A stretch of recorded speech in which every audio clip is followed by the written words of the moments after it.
በስመ አብ ወወልድ ወመንፈስ ቅዱስ አሃዱ አምላክ አሜን። በመላው ዓለም የምትገኙ አእይንተ እግዚአብሔር አበው ካህናት፣ አኀው ዲያቆናት፣ ምእመናን ሁላችሁ የመጽሐፍ ቅዱስ ጥናት የምትማሩ በጠቅላላ አባቶች፣ እናቶች፣ ወንድሞችና እህቶች እግዚአብሔር አምላክ የሚወዳችሁ ሕፃናት ጭምር ሰላም እግዚአብሔር ከሁላችን ጋር ይሁን። እንደምን አላችሁ? ሰማይን ያለ ምሰሶ ከነግሱ የዘረጋ ምድርንም በውኃ ላይ ያለ ካስማ ያጸና የሰራዊት ጌታ እግዚአብሔር ከዘላለም እስከ ዘላለም ለስም አጠራሩ ክብር ምስጋና ይግባው። የእመቤታችን ፍቅሯን በልቡናችን፣ ጣዕሟን በአንደበታችን፣ ጸጋዋን በሰውነታችን ያሳድርልን። እንደምናችሁ? ደህና ናችሁ ሆይ? ባለፈው የመጽሐፍ ቅዱስ መግቢያ ቁጥር 1 እና የመጽሐፍ ቅዱስ መግቢያ ቁጥር 2ን ተምረናል። ድንገት ያልተማራችሁ ሰዎች ካላችሁ ገብታችሁ ወደ ኋላ መመልከት ያስፈልጋል። ዛሬ ወደ ኦሪት መጽሐፍት እንገባለን። ወደ ኦሪት መጽሐፍ ለመግባት ግን መጀመሪያ ኦሪት ራሱ መግቢያ ያስፈልገዋል። መግቢያውን ካላወቃችሁ ምንም ነገር አታውቁም። መግቢያ ማለት ልክ አንድ ቤት ውሰዱ። ቤት ውስጥ የምትገቡት ግድግዳ በስታችሁ አይደለም፣ ወይም ደግሞ በሰማይ ከጣራ ላይ መታችሁ ቀዳችሁ አትገቡም፣ ወይ ከታች ከምድር ቆፍራችሁ አትወጡም። መግቢያ አለ፣ በር አለ፣ በበሩ ነው የምትገቡት። መጽሐፍት መግቢያ ሲባል ውስጥ ያለውን ነገር የሚያሳዩ ነው የሚሆኑት፣ ውስጥ ያለውን ነገር ይገልጣሉ። ስለዚህ አሁን መጽሐፍ ቅዱስ ስንል ትልቅ ነው፣ በጣም ብዙ ነገር አለው ውስጡ። አንድ ቤት ውስጡ ስንገባ ነው ምን እንዳለ የምንመለከተው። እዛ ጋር ሶፋ ተቀምጧል፣ እዛ ጋር ወንበር አለ፣ እዛ ጋር አልጋ አለ፣ እዛ ጋር ደግሞ የሆነ ነገር አለ፣ እዚህ ጋር የሆነ ነገር አለ የምንለው ከገባን በኋላ ካየን በኋላ ነው። ስለዚህ ዛሬ የኦሪት መጽሐፍትን ለማወቅ መግቢያውን እንማራለን። ይሄ ቤዚክ ቲቺንግ ነው፣ መሰረታዊ ትምህርት ነው። ስለዚህ ዛሬ የምንመለከታቸው የኦሪት መጽሐፍትን መግቢያ ይሆናል። ሚስጥር የሚገልጽ መንፈስ ቅዱስ በእኔም በእናንተ ላይ አድሮ ይኖር። ስለዚህ የምንጀምረው ኦሪት ማለት ምን ማለት ነው የሚል ይሆናል። ኦሪት ማለት ምን ማለት ነው? የቃሉ ትርጉም ማለት ነው። ኦሪት ማለት ምን ማለት ነው ለሚለው 6 ነጥቦች እሰጣችኋለሁ። ብዙ ትርጉም አለው፣ ግን ለእናንተ 6ቱ ይበቋችኋል። 6 ነገሮችን እዘረዝርላችኋለሁ። ኦሪት ማለት ምን ማለት ነው? ኦሪት የሚለው ቃል በዕብራይስጥ፣ በግዕዝ፣ በሁለቱ ቋንቋዎች በተለይ እና አራማይክንም ጨምሮ ተመሳሳይ የሆነ ትርጉም ነው ያላቸው። ስለዚህ ቃሉ ብቻ ሳይሆን ደግሞ አሁን ቀጥታ የቃሉን ትርጉም ኦሪት ብቻ የሚለውን የቃሉን ትርጉም ሳይሆን የምስጢር ትርጉም ይባላል። ኦሪትን የምትረዱበት። ለእነዚህም 6 ነገሮችን እጠቁማችኋለሁ። 6ቱም ትርጉሞች ናቸው። የኦሪት ትርጉም ምንድን ነው የሚለውን 6ቱን እንመልከት። እነዚህ ናቸው። አንደኛ፣ ኦሪት ማለት ቃል እግዚአብሔር ማለት ነው። ሁለተኛ፣ ኦሪት ማለት ኤር ማለት ቃል ማለት ነው። ስለዚህ ኦሪት ማለት ቃል ቅዱስ ማለት ነው። ሶስተኛ፣ ኦሪት ማለት የተላከ ብርሃን ማለት ነው። ብርሃን ዘተፈነወ ይባላል በግዕዙ። የተላከ ብርሃን፣ የተሰደደ ብርሃን። አራተኛ፣ ኦሪት ማለት መጽሔት ማለት ነው። መጽሔት ማለት በግዕዙ ነው። መጽሔት በአማርኛው መስታወት ማለት ነው። መጽሔት ማለት መስታወት ማለት ነው። መስታወት። ስድስተኛ፣ ኦሪት ማለት ምስክር ማለት ነው። ኦሪት ማለት ምስክር ማለት ነው። ምስክር የሚል የቃል ትርጉም ይኖረዋል። የሚመሰክረው ነገር አለ ማለት ነው። ስለዚህ ምስክር ማለት ነው እንላለን። ስማ የሚል ይኖረዋል። ኦሪት ማለት ስማ እስራኤል የምትል ማለት ነው። ስለዚህ ስም ማለት ይሆናል። ምስክር ያልኳችሁ በግዕዙ ስናመጣው ስምዕ የሚል አይነት ትርጉም ይኖረዋል። ስድስተኛ ኦሪት ማለት ሕግና ስርዓት ማለት ነው። ኦሪት ማለት ሕግና ስርዓት ማለት ነው።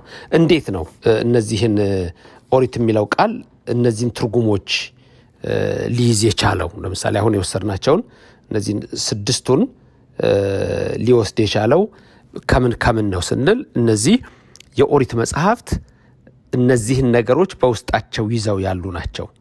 ለምሳሌ ቃለ እግዚአብሔር ብለናል። አንደኛ ላይ ቃለ እግዚአብሔር ብለናል። ኦሪት ማለት የእግዚአብሔር ቃል ማለት ነው። በቃ ሙሉ በሙሉ የእግዚአብሔር ቃል ያለበት ማለት ነው።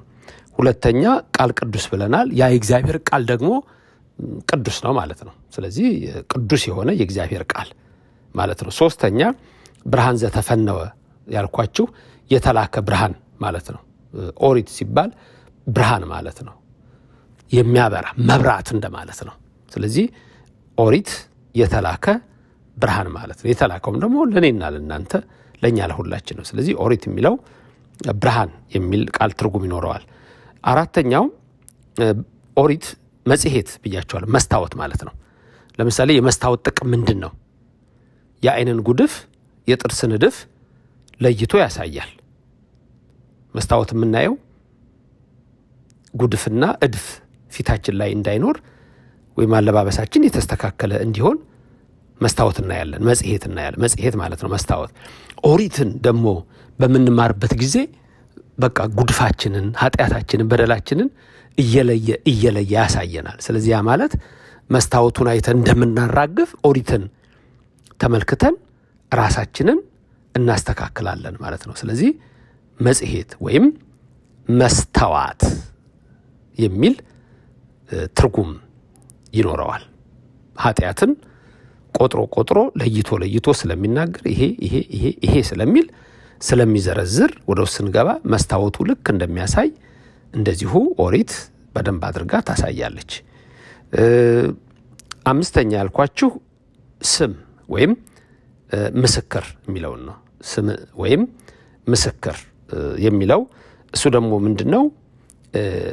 ኦሪት ትመሰክራለች፣ ትናገራለች። ስማ እስራኤል አሐዱ ውእቱ እግዚአብሔር አምላክከ ብላ ትናገራለች፣ አምልኮቱን ትመሰክራለች። ስለዚህ ኦሪት የእግዚአብሔርን አምላክነት የምትመሰክር ስለሆነ ምስክር ተብላ ትጠራለች። ሌላው ሕግና ስርዓት ያልነው ነው። ስድስተኛው ላይ የምታዩት ሕግና ስርዓት ያለው ነው። ሕግና ስርዓት የሚለው ደግሞ በጠቅላላ በመጽሐፍ ውስጥ በኦሪት ውስጥ የምናየው ሕግና ስርዓት ነው። ለምሳሌ ኦሪት ሕግ ሰርታ ሕገ ይኩንክሙ፣ ይሄ ሕግ ይሁናችሁ ትላለች። ስርዓትን ሰርታ ስርዓተ ይኩንክሙ ትላለች።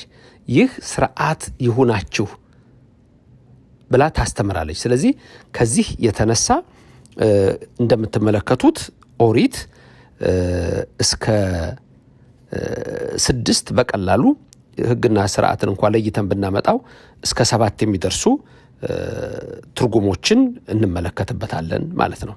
ስለዚህ ከዚህ የተነሳ እነዚህ የምትመለከቷቸው 6ቱን ትርጉሞች ወይም አጠቃላይ ስናያቸው 7 እናደርጋቸዋለን።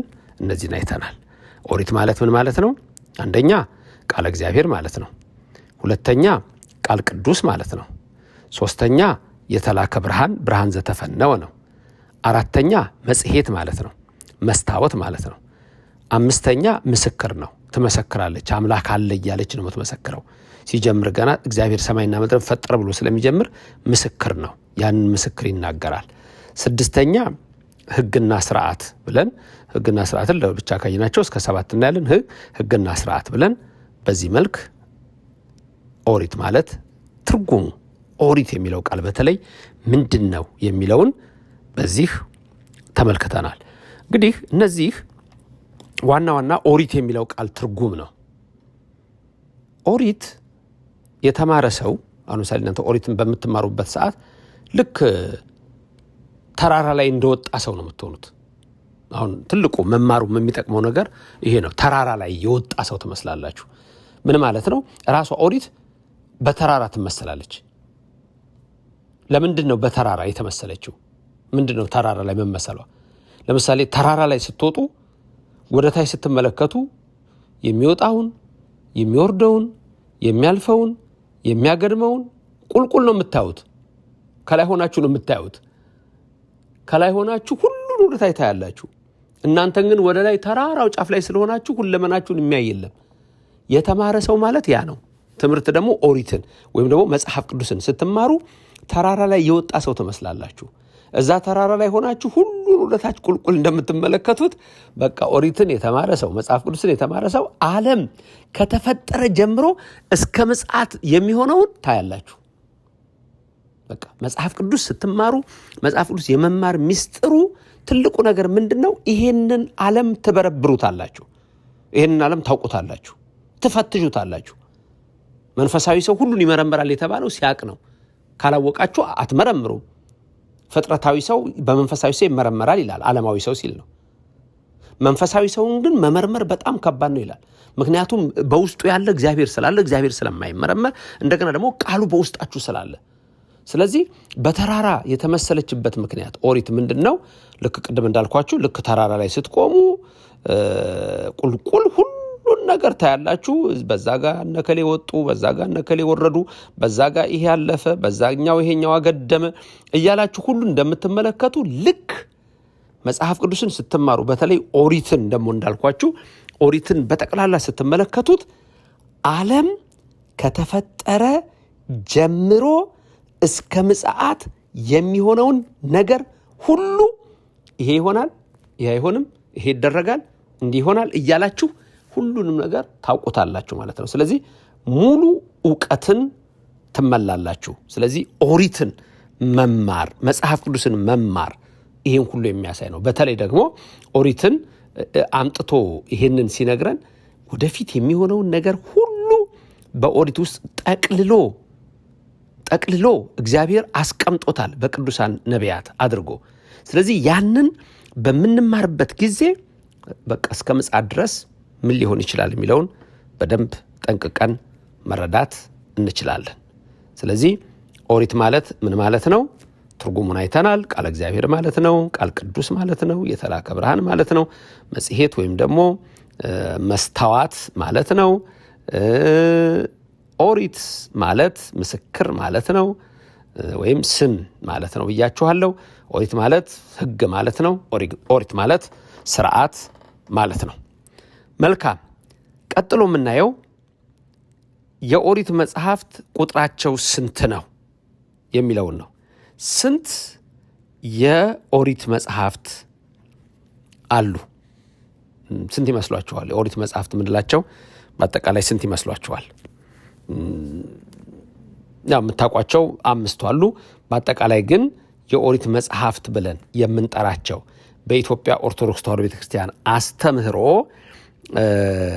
8 ናቸው። እነዚህን 8ቱ በሐውርተ ኦሪት እንላቸዋለን ወይም ብሔረ ኦሪት ተብለው የሚጠሩ ናቸው። እነዚህም ከኦሪት ዘፍጥረት ጀምሮ እስከ ሩት ያሉት መጽሐፍት ናቸው። ዝርዝራቸውን ተመልከቱት። እነዚህ አጠቃላይ 8ቱ በሐውርተ ኦሪት ተብለው የሚታወቁ ናቸው። እንደምታዩት አንደኛው ኦሪት ዘፍጥረት ነው። የፍጥረት ኦሪት ማለት ነው። ሁለተኛው ኦሪት ዘጸአት ነው። የጸአት ኦሪት ማለት ነው። የመውጣት ኦሪት ማለት ነው። ዘጸአት ማለት መውጣት ማለት ነው። ዘፍጥረት ዓለም የተፈጠረበትን የሚያሳይ ነው። ሶስተኛው ኦሪት ዘሌዋውያን ነው። የሌዋውያን ኦሪት ማለት ነው። አራተኛ ኦሪት ዘሁልቅ ነው። እሱ ደግሞ ቁጥርን የሚያሳይ ነው። ቁጥር ማለት ነው። ቁጥርን የሚናገር መጽሐፍ ነው። አምስተኛ ኦሪት ዘዳግም ነው። የተደገመ ኦሪት እንደማለት ነው። ዘዳግም የሚለው የተደገመ ኦሪት ነው። እሱን እመጣላችኋለሁ በዝርዝር ስለምንሄድበት። ስድስተኛው ደግሞ ኦሪት ዘኢያሱ የሚባለው ነው። ኦሪት ዘኢያሱ የሚባለው ደግሞ የኢያሱ መጽሐፍ ነው። እሱም ከኦሪት ይጨመራል። ሰባተኛ ኦሪት ዘመሳፍንት ነው። ይሄ ደግሞ የመሳፍንትን ታሪክ የሚናገረው ኦሪት ነው። እሱም ድምሩ ከኦሪት ነው። ስምንተኛ ኦሪት ዘሩት ነው። ኦሪት ዘሩት የሚለው የሩት ኦሪት እንደማለት ነው። ሩት ስም ነው፣ የሴት ስም ነው። ስለዚህ ኦሪት ዘሩት የሩት ኦሪት ማለት ነው። እነዚህ በአጠቃላይ ምን ተብለው ይጠራሉ? 8ቱ በሐውርተ ኦሪት ተብለው ይጠራሉ። 8ቱ በሐውርተ ኦሪት ነው የሚባሉት። እንግዲህ እነዚህን ተመልክታችኋል። 8ቱ በሐውርተ ኦሪት እነማን ናቸው? ከኦሪት ዘፍጥረት ይጀምራል። ከዛ እስከ ኦሪት ዘሩት ድረስ ያለው ነው። እነዚህ በሁለት ይከፈላሉ።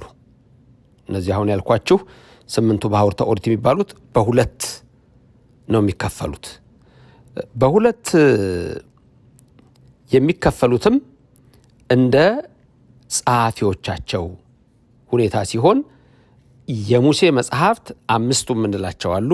ከዛ ደግሞ 3ቱን መጽሐፍቶች እንመለከታለን። እነዚህ በአጠቃላይ ስታዋቸው 8ቱ የመጀመሪያዎቹ 5ቱ መጽሐፍት መጽሐፍተ ሙሴ ይባላሉ። ኩፋሌን ጨምሮ ነው። ከዛ ቀጥሎ ያሉት ግን ዘኢያሱ የሚለው አለ። እነዛ በሙሴ የተጻፉ ማለት ነው። ዘኢያሱ በኢያሱ የተጻፈ ነው። ዘመሳፍንት በተለያዩ ካህናትና ነቢያት የተጻፈ ነው። ዘሩት ደግሞ በሩት የተጻፈ ነው። እነዚህ 8ቱ በሐውርተ ኦሪት ወይም 8ቱ ብሔረ ኦሪት ተብለው ይጠራሉ። የመጀመሪያዎቹ 5ቱ መጽሐፍተ ሙሴ ይባላሉ። ኩፋሌን ጨምሮ የጻፈው ማን ነው? ሙሴ ነው። ከዛ ሌሎቹ ደግሞ 3ቱ እንደምትመለከቱት እነሱ ደግሞ በኢያሱ የተጻፈው ኦሪት ዘኢያሱ፣ ዘመሳፍንት በነቢያትና በካህናት የተለያዩ ሰዎች ናቸው ጸሐፍቱ። አንድ ጸሐፊ የለውም። እሱን በጊዜው ስንደርስ ደግሞ እናየዋለን። ዘሩት በሩት የተጻፈው ማለት ነው። እነዚህ እንግዲህ 8ቱ በሐውርተ ኦሪት ተብለው የሚታወቁ መጽሐፍ ናቸው። ኩፋሌን እዚህ ላይ የጨመርኩላችሁ ድምሩ ከኦሪት ስለሆነ ነው። መጽሐፈ ኩፋሌ ድምሩ ከኦሪት ነው። የመጀመሪያ 5ቱ መጽሐፍተ ሙሴ ኩፋሌን ጨምሮ ብዬ የነገርኳችሁ እነሱ የሙሴ መጽሐፍት ናቸው። መጽሐፈ ኩፋሌ የሚለው ስንደርስ ነግራቸዋለሁ። በተለይ ኩፋሌ የሚለው ቃል ራሱ የተከፈለ ማለት ነው። ዘተከፍለ እምኦሪት ማለት ነው። ከኦሪት የተከፈለ እንለዋለን። አሁን በቅርብ ጊዜ ነው በምርምር የተገኘው። ስንደርስ ነግራቸዋለሁ። እና በዚህ አይነት ሙሴ የጻፋቸው መጽሐፍት ኩፋሌን ጨምሮ መጽሐፍተ ሙሴ ተብለው ይጠራሉ። 5ቱ ብዙ ጊዜ ፔንታቶክ ተብለው የሚጠሩት ናቸው። በግሪኩ ፔንታቶክ ተብለው ይጠራሉ። በዕብራይስጡ ደግሞ ቶራ ብለው የሚጠሯቸው ናቸው። ፔንታቶክ 5ቱ ለማለት ነው። በእኛ ግን 8ቱም ተብሎ እንደገና ይሄም በጥንት ቤተክርስቲያን የተለመደ አጠራር አለው። ስለዚህ የበለጠ ማወቅ የምትፈልጉ ሰዎች እነዚህ መጽሐፍት 5ቱ ብሔረ ኦሪት ወይም በሐውርተ ኦሪት ስንል ፔናቱክ ወይም ፔንታቱክ የሚል አነጋገር አለው። ፔና ወይም ፔንታ የግሪኩ 5 ማለት ነው። ፔንታ ማለት 5 ማለት ነው። ኦክታ ማለት ደግሞ 8 ማለት ነው። ስለዚህ ቲክ የሚሉት ደግሞ እነሱ ቡክስ ማለት ነው። ኮሌክሽን ኦፍ ቡክስ ለማለት ነው። የ8ቱ እና የ5ቱ በሐውርተ ኦሪት የሚባሉት ናቸው። እና እነዚህ አሁን ያያቸዋቸው ፔንታቱክ የሚለው 5ቱ በሐውርተ ኦሪት የሚለውን ነው።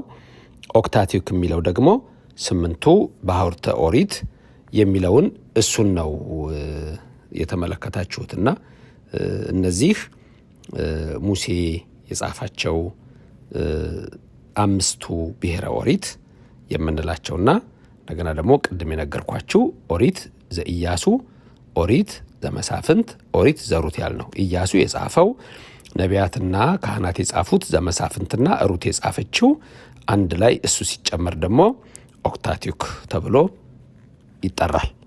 እነዚህ ናቸው እንግዲህ። ስለዚህ አንዳንድ ሰዎች ድንገት ከሌላም ሰው ጋር በምትነጋገሩበት ጊዜ እነዚህን ቃሎቹን ማወቅ ጥሩ ነው። ቮካብለሪዎቹን እነዚህ ተርሚኖሎጂዎቹ ብዙ ጊዜ አይታወቁም፣ በሌላ እንግሊዘኛ ላይ ስለማይታወቁ በቴዎሎጂ ትምህርትና በነገረ መለኮት ላይ ነው በአብዛኛው የሚታወቁት። እነዚህ ናቸው ፔናቱክና ኦክታቲክ ተብሎ የሚጠሩ ናቸው። በአጠቃላይ እንግዲህ 8 ባሕርተ ኦሪት ወይም ብሔረ ኦሪት መጽሐፍት አሉን። የመጀመሪያዎቹ 5ቱ ኩፋሌን ጨምሮ ሙሴ የጻፋቸው ሲሆኑ መጽሐፈ ኢያሱ በማን የተጻፈው? በኢያሱ። መጽሐፈ መሳፍንትን እነማን ናቸው የጻፉት? የተለያዩ በየጊዜው የተነሱ ነቢያትና ካህናት ናቸው የጻፉት። መጽሐፈ ሩትን ማን የጻፈው? ሩት ናት። እነዚህ ናቸው እንግዲህ 8ቱ ባሕርተ ኦሪት የሚባሉት። ከዚህ ቀጥሎ ሙሴ እነዚህን መጽሐፍት ሲጽፍ በራሱ ሐሳብ ዝም ብሎ ተነስቶ ወይም ደግሞ የራሱን ዓላማ ሊጽፍበት ሳይሆን ራሱ እግዚአብሔር ነው ያጻፈው። ስለዚህ 5ቱ ኦሪትን የጻፈው 5ቱ ኦሪት ማንን ጨምረን ብለናል? ኩፋሌን ጨምረን ዘፍጥረት፣ ዘጸአት፣ ዘሌዋውያን፣ ዘሁልቅ፣ ዘዳግም እነዚህ የተጻፉት በማን ነው? በሙሴ ነው። ኩፋሌን ሳትረሱ። ስለዚህ ይሄንን ሲጽፍ እንዴት ነው የሆነው? ጥንተ ነገሩ እንደምንድን ነው? እንዴት ነው የሆነው ስንል የሰራዊት ጌታ እግዚአብሔር አምላክ እስራኤልን ከግብጽ ካወጣቸው በኋላ ሙሴን ለመስፍንነት ጠርቶ እንዲህ አለው፣ ሕግ እሰራላችኋለሁና ወደ ደብረ ሲና ውጣ አለው። እንግዲህ ይሄ መጽሐፍ ከመጻፉ በፊት በመጽሐፍ ቅዱስ መግቢያ ላይ እንዳየነው ከኦሪት ዘፍጥረት በፊት የተጻፉ ስንት መጽሐፍት ነበሩ ብለናል? ማናማ? 2 ማናማን ያልነው መጽሐፈ ሄኖክና መጽሐፈ ኢዮብ እነሱ ተጽፈዋል። አሁን ሕግ እሰራላችኋለሁ ብሎ እግዚአብሔር ወደ ደብረ ሲና ውጣ ብሎ አዘዘው። ከዛ በኋላ እሱም ሕዝቡን ለአሮንና ለሆር አስጠብቆ የእግዚአብሔርን ትእዛዝ እንዲጠብቁ እያስተማራችሁ ጠብቁኝ ብሎ ኢያሱን አስከትሎ ወደ ደብረ ሲና ተራራ ላይ ወጣ። ይሄንን ኦሪት በጠቅላላ የምንለውን እግዚአብሔር በሙሴ ልብ ውስጥ እንዴት እንደሳለለት ታያላችሁ። ለእኔና ለእናንተም እግዚአብሔር ይሳልልን። ምን ሆነ? ኢያሱ ከደብረ ሲና በሚደርሱበት ጊዜ ከእግረ ደብር ትቶት ወጣ። ኢያሱ ከታች ከተራራው ስር ሆኖ ይጠብቃል። ሙሴ ደግሞ የት ሆኗል? ተራራው ጫፍ ላይ ሆኗል። አጠቃላይ ስንት ቀን የፈጁት እዛ?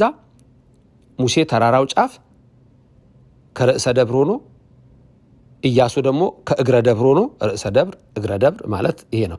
ርዕሰ ደብር ማለት ከተራራው ጫፍ ማለት ነው። እግረ ደብር ማለት ደግሞ ከተራራው ስር ማለት ነው። ኢያሱ ታች ነው፣ ሙሴ ላይ ነው። ሁለቱም 40 ቀን እንጀራም አልበሉም ውሃም አልጠጡም። 40ውን ቀን ጾመው ነበረ። ከዛ በኋላ ምንድን ነው የሆነው? እግዚአብሔር ሙሴን ጠርቶት ሲናው ተራራ ላይ 7 የብርሃን መጋረጃ ጋርዶ ያሳየዋል። 7 የእሳት መጋረጃ የብርሃን መጋረጃ ተጋርዷል። እለፍ ይለዋል፣ አንዱን አለፈ። እለፍ ይለዋል፣ ሁለቱን አለፈ።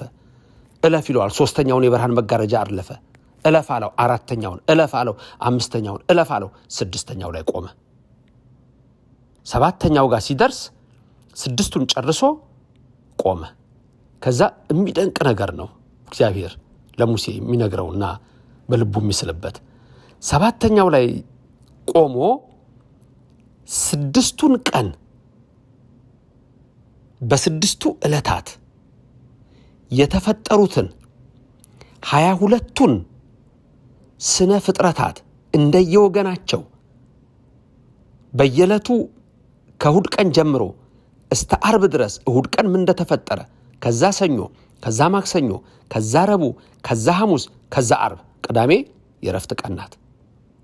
ተመልከቱ። 6ቱን አሳይቶ 7ኛው ላይ ሲደርስ ቆመ። እግዚአብሔር በ7ኛው ቀን አልፈጠረም ፍጥረት። ስለዚህ ይሄንን ምስጢር ነግሮት ከዛ በልቡናው 22ቱን ስነ ፍጥረታት ሳለበት። 6 ቀን በሉ 6 ቀን በየዕለቱ ያደረገውን እግዚአብሔር አሳየው ለሙሴ። ሙሴ መጥቶ የሚጽፍልን ያንን ነው። ተመልከቱ። በእግዚአብሔር ተነድተው ነው ቅዱሳን ሰዎች መጽሐፍ ቅዱስ የሚጽፉልን። ዝም ብሎ የሆነ የሰው ሐሳብ፣ የፖለቲካ ሐሳብ፣ የፍልስፍና ሐሳብ፣ ከንቱ ሐሳብ አይደለም። ቅድም እንዳልነው ነው። ልክ ተራራው ጫፍ ላይ ስትወጡ ቁልቁል ሁሉ እንደምታዩት ልክ እንደዛ እስከ ምጽአት ያለውን ድረስ የምታዩት እግዚአብሔር ስለነገረን ነው። 6ቱን ቀን የፈጠረውን ፍጥረት 6ቱ ቀን በልቡናው ስሎበት ከዛ ስንት ቀን የቆየው ሙሴ አጠቃላይ ዛኔ ያልነው አጠቃላይ ስንት ቀን የቆየው?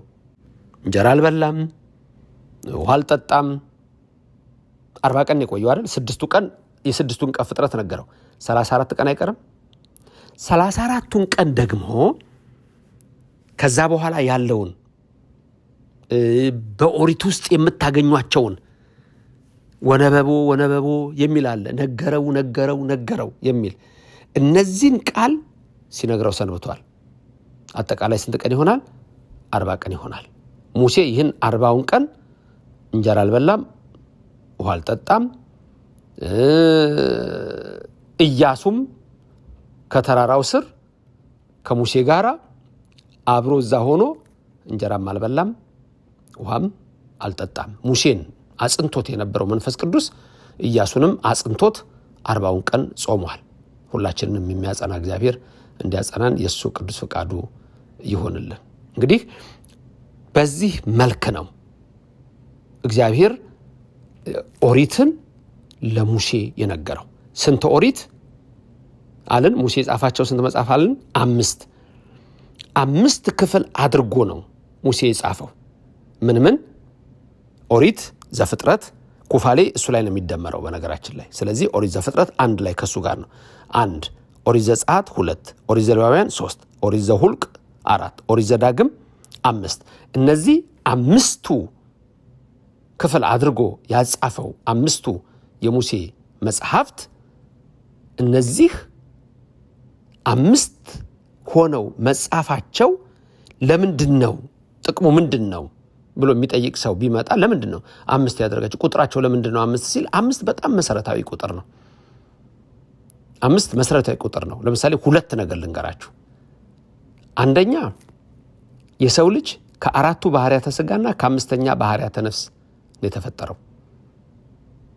ስለዚህ ይሄ ከ4ቱ ባህሪያተ ሥጋና ከ5ኛ ባህሪያተ ነፍስ የተፈጠረ የሰው ልጅ እንዲጸልይበት፣ እንዲያመልክበት፣ እንዲያመሰግንበት፣ እንዲጠበቅበት እግዚአብሔር ባወቀ ገንዘብ ከዚህ የተነሳ 5 አድርጓቸዋል። ሌላው 5ቱ ህዋሳት ናቸው። 5ቱ ህዋሳት የምንላቸው የስሜት ህዋሳት አሉ። በእነሱ እንቀምሰዋለን፣ እናየዋለን፣ እንሰማዋለን፣ እንዳስሰዋለን። እነሱ እንዳለ ሆነ ሶስተኛ ልጨምርላችሁ 5ቱ አዕማደ ምስጢር መሰረታዊ የሆኑ ለእምነታችን ምሰሶ የምንላቸው 5 ናቸው። ነገር በ3 ይጸናል ስላለ በ3 አረኩላችሁ። አንደኛ ለምንድን ነው 5 መሆኑ? ከ4ቱ ባህሪያተ ሥጋ ከ5ኛ ባህሪያተ ነፍስ የተፈጠረ። ሁለተኛ ምንድን ነው? ሁለተኛው ደግሞ በ5ቱ የስሜት ህዋሳት። እንደገና ደግሞ ሶስተኛ 5ቱን አዕማደ ምስጢር የሚያስተምር ነውና የዚያ ምሳሌ አድርጎታል። ወደ ዕለቱ ወደ መጨረሻው ደግሞ ስንመጣ ወሳኝ የሆነ ነገር በዚህ የኦሪት መግቢያ ማወቅ ያለባችሁ ነገር አለ። በነገራችን ላይ ትምህርቱን ደጋግማችሁ እያያችሁ ጽሁፉም ስላለ እያያችሁ መስማትን እንዳትታክቱ አደራላለሁ። አሁን የምነግራችሁ ደግሞ የኦሪት አጠቃላይ የመጽሐፍ ቅዱስም ዓላማ ነው። እርግጥ የሁሉም መጽሐፍ ቅዱስ ዓላማ ያለበትን ነገር ነው። በዚህ በኦሪት ውስጥ ግን ያሉትን ወሳኝ 10 ዋና ነገሮች ልንገራችሁ። ዓላማውን በ10 መንገዶች 10ሩ ዋና ዋና ዓላማዎች ምንድን ናቸው? በኦሪት ውስጥ ምንድን ነው የምናገኘው? ዓላማው ምንድን ነው? ኦሪት ውስጥ ምን አገኛለሁ የሚለውን ቅድም ያነሳናቸው አሉ። ኦሪት የቃሉን ትርጉም አይተናል። ከዛ በኋላ ደግሞ እነማን እንደሆኑ ቁጥራቸውን ተመልክተናል። አሁን በዚህ በኦሪት መጽሐፍት ውስጥ 10 ነገሮች ልንገራችሁ። መንፈስ ቅዱስ በእኔም በእናንተ ላይ ይደር። ዓላማው በ10 መንገዶች እነዚህ ናቸው። አንደኛ ሕገ እግዚአብሔር እናገኛለን።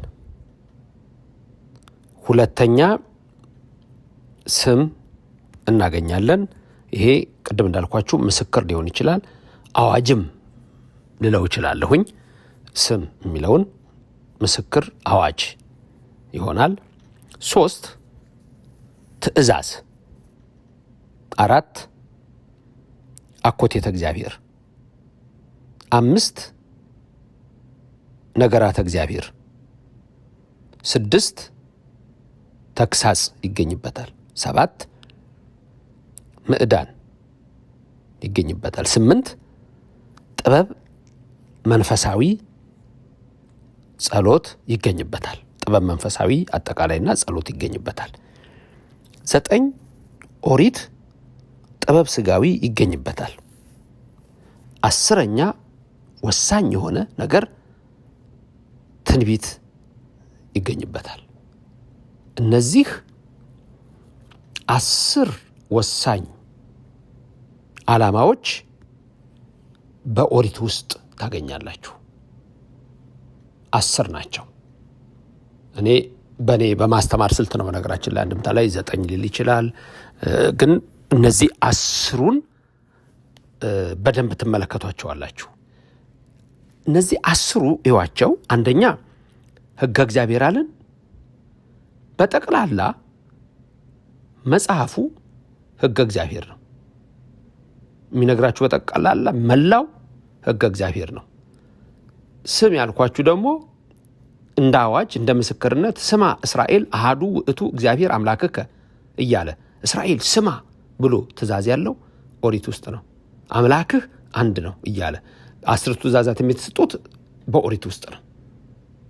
ስለዚህ አዋጁ ወይም ደግሞ ስማ የሚለው ስም ብለን የወሰድነው ምስክርነትና ወይም መስካሪነት የምንመለከተው ሁለተኛው ነው። 3ኛው ትእዛዝ ነው። ኦሪት ውስጥ ትእዛዝ አለ።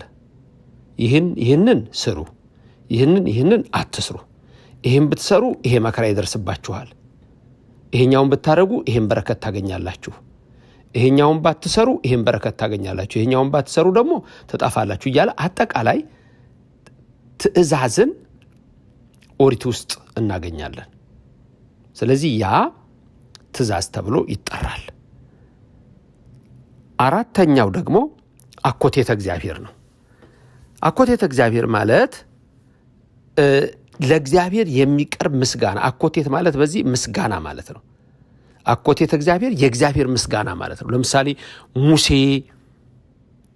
የዘመረው አኮቴት ወይም የምስጋና መዝሙር ባህሩ ሲከፈል፣ ወይም ደግሞ እህተ ሙሴ ማርያም እህተ አሮን ከበሮን ይዛ አነሳች፣ ባህሩን ለከፈለው ለእግዚአብሔር፣ በአፍንጫ ውስጥ ትንፋሶችን ለከመረው ስሙ እግዚአብሔር ነው፣ ተዋጊ አምላክ ነው እያለች የሙሴን መዝሙር የዘመረችው። እነ ዲቦራ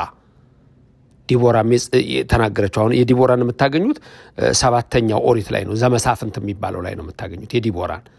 ዲቦራ እንዴት ተደርጎ የነ ዲቦራ ዝማሬ ጠላታቸውን እንዴት አድርገው ሲሳራን ድል እንደመቱት በታቦር ተራራ ላይ ከዛ ያለው ምስጋና አለና፣ ስለዚህ ያን አኮቴተ እግዚአብሔር ይለዋል።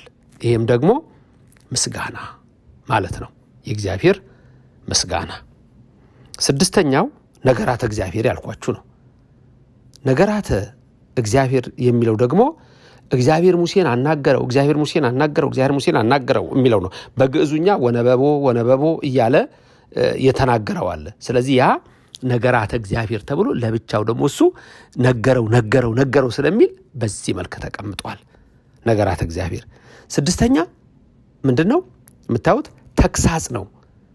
ተግሳጽ ደግሞ ምንድን ነው ብለን ስንል ተግሳጽ ላለፈው እንዲህ ለምን አደረግህ ብሎ የሚመጣ ቅጣት አለ። ስለዚህ ተግሳጽ አንዱ ነው። 7ኛው ምዕዳን ነው። ምዕዳን ከተግሳጽ ይለያል። ተግሳጽ ለምን እንዲህ አደረግህ ተብሎ የሚመጣው መከራ ነው። ምዕዳን የምንለው ደግሞ ለሚመጣው እንዲህ አታድርግ ብሎ መምከር ነው። ስለዚህ ያያችሁት ተግሳጽና ምዕዳንን ልዩነቱን አይታችሁታል። ተግሳጽ ምን ማለት ነው? ለምን እንዲያደረግህ ብሎ የሚመጣ ተግሳጽ ነው። ምዕዳን የምንለው ደግሞ ወደፊት ለሚሆነው ይህን አታድርግ እያለ ምክር መስጠት። ምዕዳን ማለት ምክር ማለት ነው። ብዙ ጊዜ ቤተክርስቲያን መጨረሻ ላይ አባታችን ቃለ ምዕዳን ይሰጣሉ እንደዚህ ሲባል ሰምታችኋል። ምክር ማለት ነው። ምክር ማለት ነው። መልካም የሆነ ምክር በመስጠት ምዕዳን ደግሞ ለሚመጣው ሰው ሊጠበቅበት ማለት ነው። ስለዚህ 7ኛው ምዕዳን ነው። 8ኛው ጥበብ መንፈሳዊ ነው። ጥበብ መንፈሳዊ ማለት ጸሎት ማለት ነው። ይሄ ጥበብ መንፈሳዊ በሃይማኖት ጸንታችሁ ጹሙ፣ ጸልዩ፣ ምግባር ትሩፋት ስሩ እያለች ኦሪት ስለምታስተምር እነዚህ ኦሪት መጽሐፍ ስለሚመሰክሩ ስለዚህ ጥበብ መንፈሳዊ ተብሎ ይጠራል። አጠቃላይ ሃይማኖታችንን የምናውቅበት ትምህርት ጥበብ መንፈሳዊ ነው። ጾሙ የምናውቅበት ትምህርት ጥበብ መንፈሳዊ ነው። ስለ ጸሎት የምናውቅበት ትምህርት ጥበብ መንፈሳዊ ነው። ስለ ምጽዋት የምናውቅበት ትምህርት ጥበብ መንፈሳዊ ተብሎ፣ ስለ ስግደት የምናውቅበት ትምህርት አጠቃላይ ምን ተብሎ ይጠራል? ጥበብ መንፈሳዊ ይባላል። 9ኛ ደግሞ ጥበብ ስጋዊ ነው። አሁን ጥበብ ስጋዊ ሲባል ብዙ ሰዎች ጥበብ ስጋዊ ኃጢአት ይመስላችኋል። ጥበብ ዓለማዊ ነው ኃጢአት። ጥበብ ስጋዊ ምንድን ነው? ጥበብ ስጋዊ ካላችሁ አንድ ክርስቲያን ዝም ብሎ ሰነፍ ሆኖ እንዲኖር በፍጹም አይፈቀድም። በፍጹም አይፈቀድም። ከኃጢአት ነው እንደው የሚቆጠረው ስንፍና። ስለዚህ ጥበብ ስጋዊ ማለት እረሱ፣ ቆፍሩ፣ መጽሐፍ ጻፉ፣ መጽሐፍ ደጉሱ፣ ቤት ስሩ፣ አጥር ጠሩ፣ ይሄንን አድርጉ፣ ይሄንን ስሩ፣ አጠቃላይ ነግዱ፣ አትርፉ። በቃ እያንዳንዱ ጥበብ ስጋዊ የተባለ ለሰው ልጅ ለስጋው ለመልበስ፣ ለመብላት፣ ለመጠጣት፣ ለማደሪያ ቤቱ፣ ለመጠለያው ለሚያረጋቸው ኔሴሲቲስ ወሳኝ የሆኑ ነገሮች ሁሉ ጥበብ ስጋዊ ያስፈልጋል። ትምህርት ቤት ሄዶ መማር ጥበብ ስጋዊ ነው። ጥበብ ስጋዊ ነው። ለምሳሌ ወደፊት እናያለን። ኢየሱስ ክርስቶስ ትምህርት ቤት እንደገባ ታውቃላችሁ። የገባው እሱ ሊማር አይደለም፣ በየጥቂቱ አደገ ይላልና፣ ግን ትምህርት ቤት ሄዶ ገብቶ የፊደላቱን ትርጉም ለመምህሩ ራሱ ሊነግረው እናያለን። ግን ለማንኛውም ጥበብ መጽሐፋዊን ጥበብ ስጋዊን ኢየሱስ ክርስቶስ እንደተማረ ይነግራቸዋል። ለእኛ ትምህርት እንዲሆን ነው እንጂ እሱ አስፈልጎት አይደለም። ስለዚህ 9ኛው ጥበብ ስጋዊ የሚለው ነው። 10ኛውና የመጨረሻው ደግሞ ትንቢት ነው። ትንቢት እንዳለ ኦሪት ወደፊት የሚሆነውን ነገር የሚናገር ነው። በእያንዳንዱ ላይ ስንመጣ ከውስጡ ቢያንስ 1 ወይ 2 እጠቁማቸዋለሁ። ስለዚህ 10ኛው የትንቢት ነው።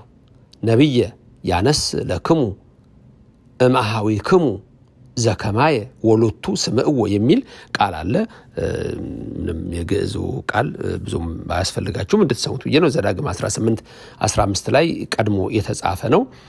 ይሄ ቃል ከወንድሞቻችሁ መካከል ነቢይ ያስነሳለሁና እሱን ስሙት ብሎ በዚህ መንገድ የሚሆነውን ነገር ይናገራል። ለጊዜው ለኢያሱ ነው። ከዛ ደግሞ አምላካችን ሰው ሆኖ እንደው ካህንም ነቢይም ተብሎ ለኛ ያለውን ነገር የሚያሳይ ነውና ወሎቱ ስምዕዎ እርሱን ስሙት እየተባለው ያንን የሚያሳይ ነው። ስለዚህ እነዚህ 10 የተመለከታችኋቸው 10 በኦሪት መጽሐፍት ውስጥ ያሉ 10 የመጽሐፉ ዓላማዎች ናቸው። እነዚህን 10ን በኦሪት መጽሐፍት ውስጥ ታገኛላችሁ። እንግዲህ ወደ መደምደሚያው ላይ ደርሻለሁኝ። እነዚህ ናቸው ዛሬ የተመለከትናቸው መሰረታዊ የኦሪት የመግቢያ ትምህርቶች ናቸው። ኦሪት ማለት ምን ማለት ነው ለሚለው የተመለከትናቸው ወደ 6-7 የሚደርሱ አሉ። 1ኛ ቃል እግዚአብሔር፣ 2ኛ ቃል ቅዱስ፣ 3ኛ የተላከ ብርሃን፣ 4ኛ መጽሔት ወይም መስታወት፣ 5ኛ ምስክር፣ 6ኛ ሕግ፣ 7ኛ ስርዓት። እነዚህ ወሳኝ የሆኑት ናቸው። 6 አድርጌ ቅድም ሕግና ስርዓት ብዬ አንድ ላይ ጠቅልዬ የነገርኳችሁ ነው። ይሄ እንግዲህ ኦሪት ማለት ምን ማለት ነው ለሚለው ነው። ቀጥሎ የተመለከትነው የኦሪት መጽሐፍት ቁጥራቸው ስንት ነው የሚለውን ነበረ። እነዚህ አጠቃላይ ወደ 8 ወስደናል። እነዚህም ኦሪት ዘፍጥረት ወይም ኦሪት ዘልደት በሁለቱም ይጠራል። ኦሪት ዘፍጥረት፣ ኦሪት ዘልደት ተብሎ ይጠራል። 2ኛው ኦሪት ዘጸአት፣ 3ኛ ኦሪት ዘሌዋውያን፣ 4ኛ ኦሪት ዘሁልቅ፣ 5ኛ ኦሪት ዘዳግም፣ 6ኛ ኦሪት ዘኢያሱ፣ 7ኛ ኦሪት ዘመሳፍንት፣ 8ኛ ኦሪት ዘሩት ናቸው። እነዚህ ደግሞ በሁለት ይከፈላሉ ብለናል።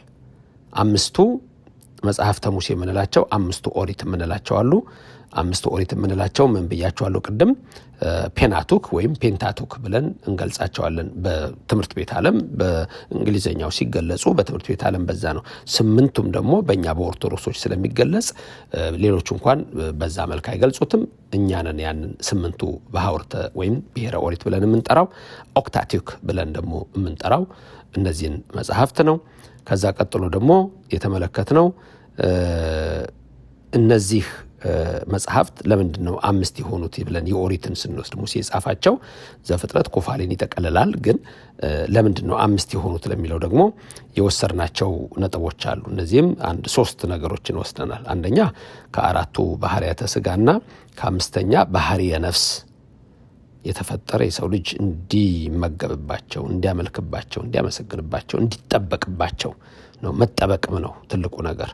ከክፉ ነገር የምንጠበቀው የእግዚአብሔርን ቃል ስልናቅ ነው። ሁለተኛ ደግሞ 5ቱ የስሜት ሕዋሳት ምንላቸው አሉ።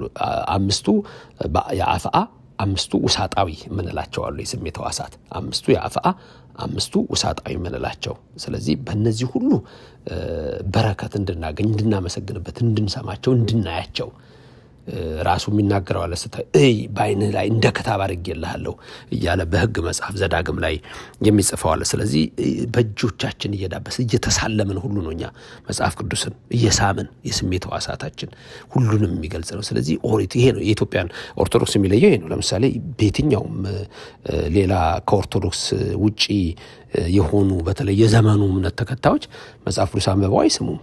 በኢትዮጵያ ቤተክርስቲያን የጸሎት መጽሐፍ ስታነሱ ትሰማላችሁ፣ ሲጨርሱ ትሰማላችሁ። መጽሐፍ ቅዱስ ወንጌል ከተነበበ በኋላ ቤተክርስቲያን እንሰማለን። ይሄ ሁሉ የሚያሳየው ምን ያህል የኢትዮጵያ ኦርቶዶክስ ተዋሕዶ ቤተክርስቲያን ልዩ መሆኗን የሚያሳይ ነው። ስለዚህ ሁለተኛው ምክንያቱ 5 የሆኑበት እሱን ያየንበት ነው። ሶስተኛ ደግሞ 5ቱ አዕማደ ምስጢር እነዚህ መሰረታዊ የሆኑ ትምህርቶች የምንማራቸው ስለሆኑ ያ ነው። ሌላም በጣም ዝርዝር አለው ከወንጌሉ ጋር የሚገናኝ እሱን ወደ መጨረሻ ላይ ወደፊት የምነግራችሁ ይሆናል። ከዛ የመጨረሻ መደምደሚያችን ብለን ያየናቸው ደግሞ ዓላማው በ10 መንገዶች እንዴት ነው ምን እንደሚገኘው እዚህ ኦሪት ውስጥ ምን አገኛለሁ የሚሉትን እነዚህን ተመልክተናል። አንደኛ ሕገ እግዚአብሔር ነው። ሁለተኛ ስም ምስክር ወይም አዋጅ ነው። 3ኛ ትእዛዝ ነው። 4ኛ አኮቴተ እግዚአብሔር፣ 5ኛ ነገረተ እግዚአብሔር፣ 6ኛ ተግሳጽ፣ 7ኛ ምዕዳን፣ 8ኛ ጥበብ መንፈሳዊ ጸሎት ጨምሮ ስግደት፣ ምጽዋት፣ ሁሉንም ሃይማኖት ምንላቸውን እነዚህን መሰረታዊ ነገሮች ይዞ ነው። 9ኛ ጥበብ ስጋዊ። ጥበብ ስጋዊ ያልኳችሁ ደግሞ ቤት ስሩ፣ አጥር ጠሩ፣ ነግዱ፣ አትርፉ፣ እረሱ፣ ቆፍሩ፣ ጻፉ፣ ደጉሱ እያለች ስለምታስተምር ይሄንን ሁሉ የሚያሳይ ጥበብ ስጋዊ ነው። ከብት እርባታ ጥበብ ስጋዊ ነው። ዶሮ እርባታ ጥበብ ስጋዊ ነው። አንዳንድ ሰው ሁሉንም ስራዎች ከትንሽነት ምንም ዝቅ ያለ ስራ ብለን ድንገት ከወሰነው መጥረግ ከሆነ ከዛ ጀምሮ ጥበብ ስጋዊ ነው። ማወቅ አለበት ሰው ራሱን መደገፍ አለበት፣ ራሱን ማበርታት አለበት። እናንተ ስትበረቱ ነው ቤተክርስቲያን የምትኖረው። አስራታችሁን እያወጣችሁ በኩራታችሁን እያወጣችሁ ቀዳሚያቱን እየሰጣችሁ። ስለዚህ ኦርቶዶክስ ውስጥ ሁሉም ሰው የጤና እክል ከሌለው ካልሆነ በስተቀረ በኦርቶዶክስ ውስጥ ሰው ሁሉ በእግዚአብሔር ዘንድ የከበረ ነው የሚሆነው። ስለዚህ እሱን ማወቅ ያስፈልጋልና ጥበብ ስጋዊ 9ኛው እሱን የሚያሳይ ነው። 10ኛ ትንቢት ነው። በእያንዳንዱ ወደ ውስጥ እንገባ እናየዋለን። በጠቅላላ የሚናገረው ወደፊት የሚሆነውን ነገር የሚያሳይ ነውና ከዚህ የተነሳ እነዚህን 10ሩን ዋና ዋና ነገሮች በዚህ በኦሪት መግቢያ ተመልክተናል። የሚቀጥለው ሳምንት የምንቀጥለው የመጀመሪያ ርዕስ መጽሐፍ የተባለውን ኦሪት ዘፍጥረትን ነው የምንጀምረው። ከሱ ነው የምንጀምረው። ኦሪት ዘፍጥረትን ምንድን ያለው እሱ እንግዲህ ደግሞ እግዚአብሔር አምላክ እድሜና ጸጋውን ሰጥቶ ለሚቀጥለው ሳምንት እንዲያደርሰን የእሱ ቅዱስ ፈቃድ ይሆንልን። እመለመናችሁ ግን ይሄንን ትምህርት ሁሉም ሰው እንዲያውቀው ኦርቶዶክሳዊ በጠቅላላ መማር ያለበት ይመስለኛል። እኔ ሳስብ ኦርቶዶክስ ስንት ሚሊዮን ህዝብ እንደሆነ አስቡ። ቢያንስ 1 ሚሊዮን ኦርቶዶክሳዊ ይህን ትምህርት መማር አለበት ብዬ ነው እንደኔ የማስበው። እናንተ እንዴት እንደምታስቡ አላውቅም። ስለዚህ ላይክ ሼር በማድረግ ሰው ሁሉ እንዲማር ንገሩ። ይሄ 3ኛ ክፍላችን ነው። ያለፉትን 2 ሳምንታት የተማርናቸው አሉ። ስለዚህ ሁሉም ሰው እንዲያውቀው እንዲማርበት እንድታደርጉ ፈልጋለሁ። እኛ ያው እንግዲህ እንደ አምላክ ፍቃድ እግዚአብሔር በሰጠን ጉልበት ደክመን ለእናንተ አቅርበናል። እናንተ ደግሞ ለሌላው ማደራጀት፣ ለሌላው ማቅረብ፣ ለሌላው እንዲሰማው ማድረግ ደግሞ የእናንተ ስራ ነው የሚሆነው። በሁሉም ነገር ደግሞ እግዚአብሔር ረድኤቱን ቸርነቱን ይስጣችሁ። አነሳስቶ ላስጀመረን አስጀምሮ ላስፈጸመን ለልዑል እግዚአብሔር ክብር ምስጋና ይግባው። እመቤታችን አትለየን። የመላእክት ጥበቃ ከሁላችን ጋር ይሁን። የዛሬው የስምንቱ የኦሪት መግቢያ ትምህርት ይህንን ይመስል ነበረ። ጥያቄ ካላችሁ ትጽፋላችሁ። ሌሎችንም ጥያቄዎች በአንድ ላይ አድርገን ደግሞ በመሃል ለመልስ የምመጣበት ጊዜ ይኖራል። ስለዚህ ጥያቄዎቻችሁን ጻፉ። ሌላው ደግሞ የምፈልገው አዲስ ነገር ዛሬ አገኘው ካላችሁ በዛ ውስጥ የሆነ ነገር ይሄን አገኘው ዛሬ ዘርዝራችሁ ይሄን ተማርኩበት ዛሬ ስትሉኝ ምን አዲስ ነገር አገኛችሁ እንግዲህ እያንዳንዳችሁ ቤት መጥቼ ስለማልጠይቅ በዚህ መልክ በጽሁፍ ትገልጹልኛላችሁ። በተረፈ ሁሉንም ነገር ለበረከት ያድርግልን፣ ሀገራችንን ሰላም ያድርግልን። የዛሬ ትምህርታችን የኦሪት መግቢያ የመጽሐፍ ቅዱስ ጥናት በዚሁ ተጠቃለለ። ልዑል እግዚአብሔር በረድኤት ከሁላችን ጋር ይሁን። ሰላም ሁኑልኝ። ጤና ይስጥልኝ።